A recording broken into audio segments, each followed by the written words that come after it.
But I'm always weary of Spirit.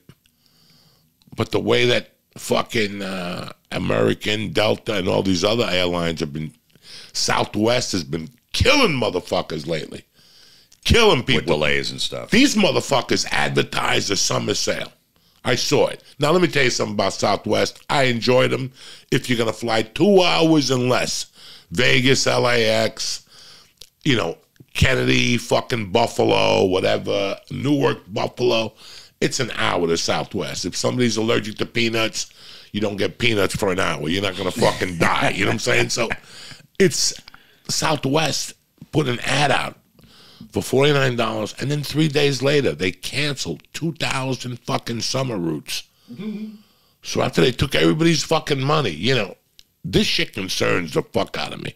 As you know, I got to take a plane Thursday to South Carolina to meet Bert and those guys. Yeah. And I swear to God, if I get to fucking Newark and they start that shit of a 7-hour delay, I'm not going. I'm not going. I'll get in my car and meet them in Bristol, Tennessee. I might as well do that. I'm petrified about flying out of Dallas Monday. That after a fortnight where you lay your fucking soul on the stage, right? I'm going to get to the fucking airport Monday morning. They're going to go, your flight's delayed till 2 in the afternoon. And let me tell you something. I don't like Dallas that much. That's where Kennedy got shot. I'm not a big fucking fan of Dallas. Nah, they always got to strike with me. As soon as I land in Dallas, I can smell the gunpowder. I still smell the fucking gunpowder by the trees and shit, whatever the fuck. Yeah, the grassy knoll. I don't, you know. And Dallas is an airport that if you're not in shape, you're going to die. If you,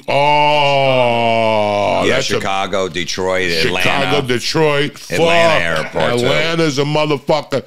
Detroit, they make you walk under the fucking airport with the lights and shit. Yeah, I know. Yeah. At like 7 in the morning, you think you're in the fucking Twilight Zone. I'm going to see Sebastian Cabot from fucking whatever. No, all those airports. So Dallas, the only good thing about Dallas is you're eating good all day.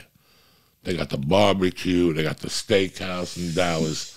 You get a little massage. I think you take a shower in Dallas. And they're probably the hottest chicks in the country. In Dallas, yeah. I think, yeah. Dallas. Well, Houston, too. I like all.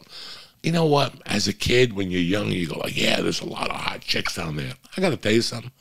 There's a lot of hot chicks everywhere. There's a lot of hot. I went to the Osteria last Tuesday. I was blown the fuck away. I'm a married dude. I'm old. I'm not going to hit on somebody young. What am I going to... You just scar them when you show them that fucking... I was looking at my dick the other day before I went in the shower. It looks like an aardvark now. Really? Like, it looks like an aardvark. The way the head, the turtleneck, the uncircumcised skin rolls in there. Right. I wouldn't show that to anybody. I didn't know you were uncircumcised. Yeah. I'm oh, yeah, so it's definitely going to... So it won't. It's almost like it won't come out of its shell. No. You're like a shy turtle. Yeah. Your dick. It's kind of weird. You got to pull the skin back. And I used to hide shit in there, grams of blow and stuff in the skin. Fucking tremendous. Pool cleaner. But it's fucking crazy how I went to the Osteria the other night. I went with George.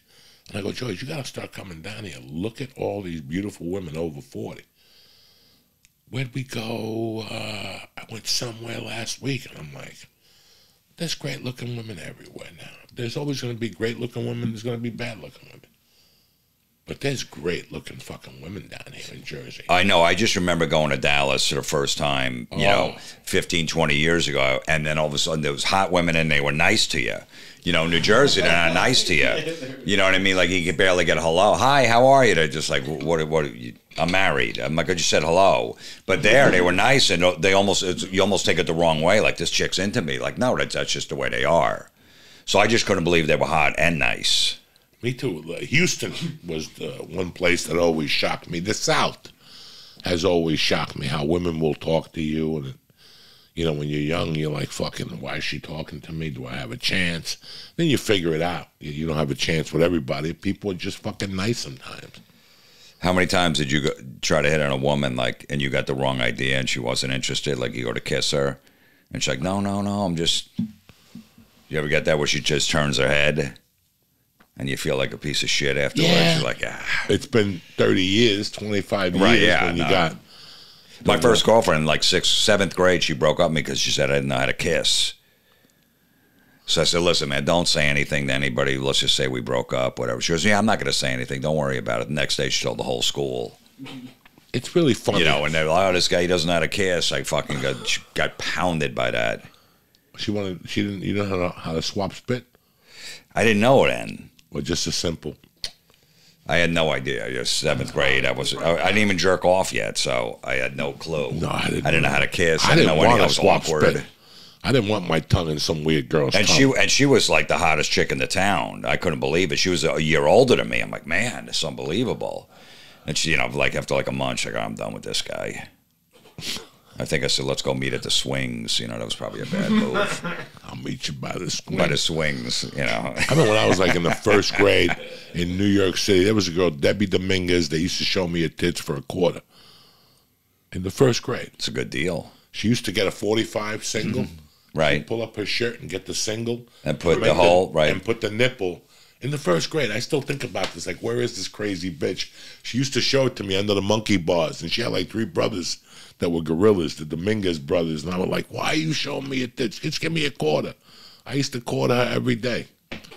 She wanted those little things of orange juice and a hot dog. $0.25. Fucking 1968. That's great. Yeah.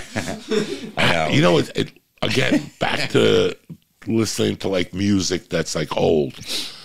That same song, Lay It Down.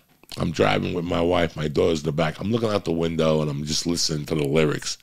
And before they break into a solo, they go like, you know, give me a chance to prove myself in the sack or whatever the fuck the guy says.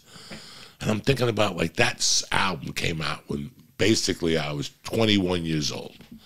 And you're fucking you don't know where you land. You don't know how to act, you know.